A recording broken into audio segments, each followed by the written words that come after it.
Features. Here are the distinguishable features of millipedes that can help in their identification. Body shape. Cylindrical or slightly flattened elongated body. Number of legs. 2 pairs of legs per body segment. Leg position. Legs are positioned directly under the body. Antennae.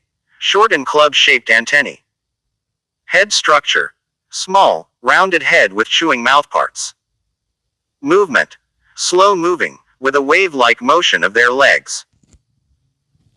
Diet. Herbivorous or detritivorous, feeding on decaying plant matter.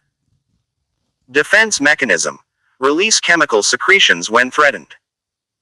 Eyes. Simple eyes or sometimes no eyes at all. Exoskeleton. Hard, segmented exoskeleton often with a glossy appearance. Coloration.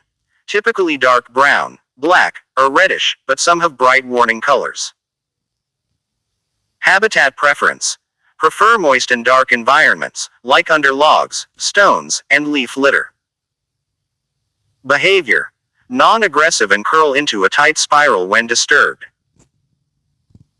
These features help differentiate millipedes from centipedes, which are faster, have 1 pair of legs per segment, and are carnivorous.